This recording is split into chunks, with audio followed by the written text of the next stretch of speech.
Congratulations. Hi, thanks. So, how did you discover your inner dance mom? What was the key to unleashing both the untarnished version and the tarnished version? Yes, well, honestly, I didn't know she was in there.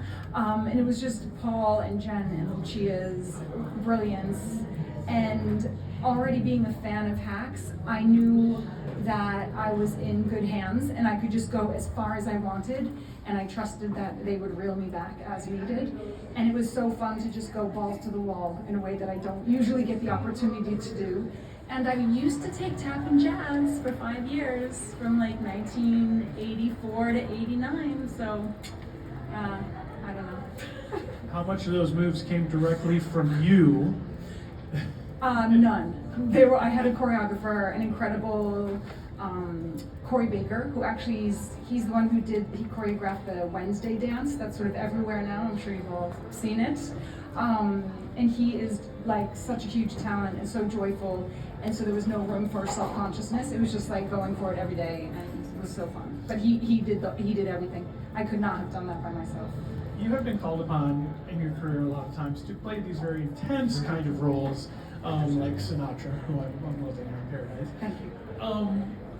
Was this a surprise call to get to play a character where you get to be this funny? Yes, this was a huge surprise and something I've been searching for, because no one, thinks of me for a role like that generally. So I had been seeking it out with my team at UTA and saying, like, listen, if we can find anything funny, even like smaller roles to start, like, please, let's flex some different muscles. And so this was like a gift that dropped into my lap, because this just like takes that idea and then just like puts it on steroids. Yes. Well, then, having done it, did it unleash something in you that you didn't even know was going to come as a result of doing something like this? I loved that physicality. Like, most of my work, I feel, is often like quite still or quiet or underplayed. Yes, and so it was really fun to just go big and not be afraid of that.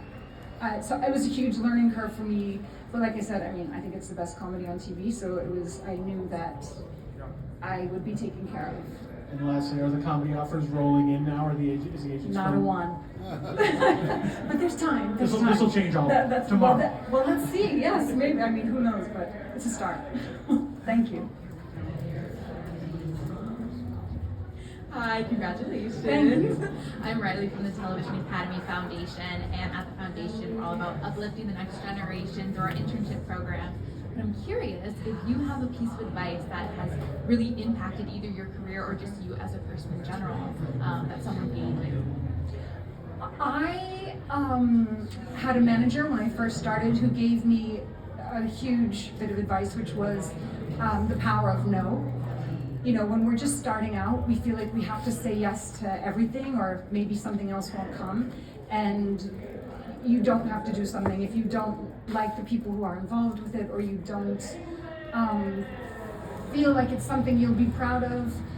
You can say no. I was a waitress until I was 28 so that I could support, my practical life while I pursued my artistic life, and that was huge. And also just making a commitment to yourself and the thing you want to do. It doesn't happen overnight for most of us, so you really have to put in the time and enjoy it. Sure, thank you. Chris with Gold Derby. Hello. You were number one in our odds. Did you have a feeling you were going to win? I didn't know, because I feel like it's always anyone's game. I felt like I had a chance, but I never would assume. That way disappointment lies. I have one other question. You've won before for Mayor of Easttown. How does this one feel different or similar to that night? I felt much more relaxed tonight. I was being nominated for this and for Sinatra at the same time, like that was the win. And so this is all just icing on the cake. I say I was more relaxed, but also that was terrifying, being the first one announced and suddenly on stage when I barely caught my breath. So I'm only now, I feel like, just like coming down a little bit. But I highly recommend it. Thank you. Hi, Mary from IndieWire. How are you? Hi. Nice to see you. You again. too. How are you? Good. Congratulations. Thank you. We spoke to Paul about a month ago, and he said that while shooting the boofing scene, that he turned around and you were on all fours, and he said, "No, this is serious," and he really rolled up his sleeve. Yes. Can you tell us a little bit your version of that scene? That scene was bananas, and actually we rehearsed that scene before we filmed it, which they said I don't know if that's the only scene where they've ever done that before, or one of just a handful of scenes where there was so much physicality and beats we had to hit that we rehearsed it the night before. But then it was just, again, just going all out and not saving anything, just putting it all out there. And it's so fun to play messy. It's so fun to play dirty and not worry about how it's going to be perceived. It was a blast. And Paul, I'm a huge fan of the show, so sitting across from Jimmy and Kayla was like hard to not just sort of watch them as if I was watching my TV, but it was such joy from start to finish. Cool. Last question. Regarding LA and just bringing production back to LA and California, when we honored you at Honors for IndieWire a few months ago, you kind of talked about it a little bit. Can I get more perspective now, since more in the news, even more? Yeah, this city was built to support people from coming from all over the world to work in this industry, to keep this industry alive, and it's very short-sighted to have the jobs leave here. Everything is in place here.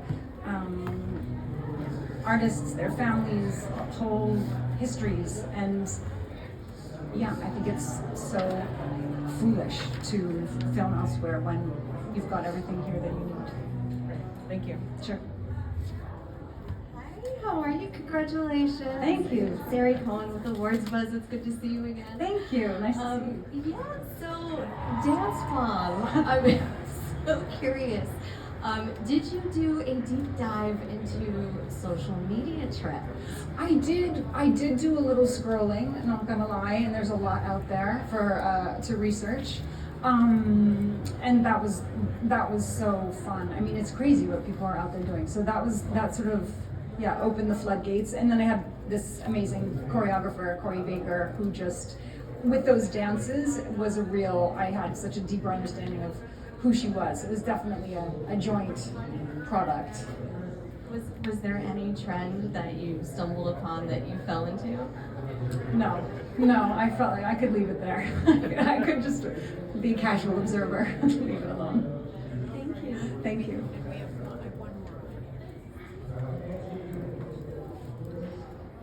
Hi Julianne, Hi. Jasmine Variety. Congratulations on the win. Thank you so much.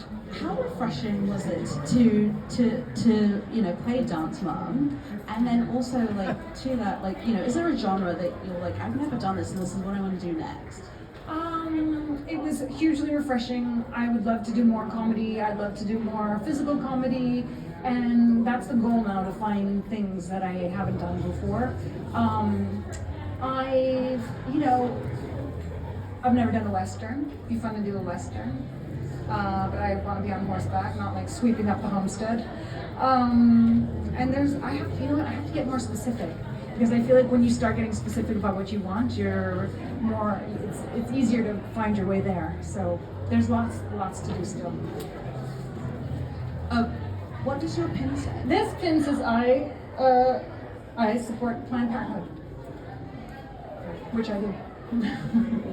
Just another part of that question. In terms of Paradise, Yes. what can we expect in season 2 from Sinatra? Ooh, there's a lot of changes in season 2. Still big feelings. And we go a little bit more into her past and how the actual creation of Paradise came to be. So you just go deeper into her backstory and why she is how she is. It's pretty great. I'm excited for everybody to see season 2. We start outside the bunker, and it's pretty devastating. Thank you. Thank you, everybody. Thank you.